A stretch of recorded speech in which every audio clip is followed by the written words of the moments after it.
அண்மை செய்திகளை பார்த்து வருகிறோம். கிண்டி ரேஸ் கிளப் நிறுவனத்தில் புதிய நீர்நிலையை உருவாக்கலாம் என்று தென்மண்டல தேசிய பசுமை தீர்ப்பாயம் கூறியிருக்கிறது. புதிய நீர்நிலையை உருவாக்குவதன் மூலம் வெள்ள பாதிப்பை குறைக்கலாம் என்றும் பசுமை தீர்ப்பாயம் தெரிவித்திருக்கிறது. அது தொடர்பான அண்மை செய்திகளை பார்த்து வருகிறோம். ரேஸ் கிளப் நிலத்தில் நீர்நிலையை உருவாக்க யோசனை தெரிவித்திருக்கிறது பசுமை தீர்ப்பாயம். அது தொடர்பான அண்மை செய்திகளை பார்த்து வருகிறோம். கிண்டி ரேஸ் கிளப் நிலத்தில் புதிய நீர்நிலையை உருவாக்கலாம் என்று தென்மண்டல தேசிய பசுமை தீர்ப்பாயம் தெரிவித்திருக்கிறது.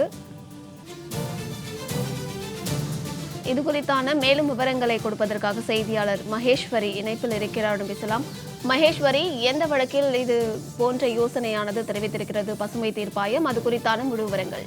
கிண்டி ரேஸ் கிளப் நிலத்தில் புதிய நீர்நிலை உருவாக்குவதன் மூலமாக சென்னை வெள்ள பாதிப்பை குறைக்கலாம் என்று தற்போது தென்மண்டல தேசிய பசுமை தீர்ப்பாயம் என்பது கருத்து ஒன்றை தெரிவித்துள்ளார்கள். இது தொடர்பாக அரசினுடைய கருத்தை அறிந்து தீர்ப்பாயத்தில் தெரிவிக்க வேண்டும் என்றும் தற்போது தமிழக அரசு தரப்பு வழக்கறிஞருக்கு தென்மண்டல தேசிய பசுமை தீர்ப்பாயம் உத்தரவு ஒன்றை பிறப்பித்துள்ளது.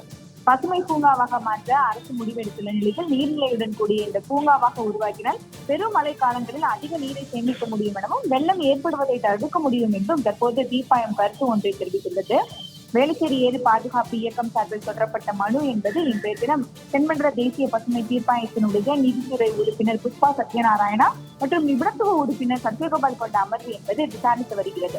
இந்த வழக்கில் வேளச்சேரி ஏரிக்கு மேற்புறம் பகுதிகளில் புதிய நீர்நிலைகளை உருவாக்க முடியுமா அல்லது ஏற்கனவே இருக்கக்கூடிய நீர்நிலைகளை ஆழப்படுத்த முடியுமா என அரசு அறிக்கை தாக்கல் செய்ய வேண்டும் என்று தீர்ப்பாயம் உத்தரவிட்டுள்ளது. இந்த நிலையில் தான் இந்த வழக்கு என்பது மீண்டும் விசாரணைக்கு எடுத்துக் கொள்ளப்படுகிறது. அப்போது வேளச்சேரி ஏரிக்கு மேற்புறம் ஆரம்பக்கம் ஏரி மட்டும் இருப்பதாக நீர்வளத்துறை சார்பில் தெரிவிக்கப்பட்டது.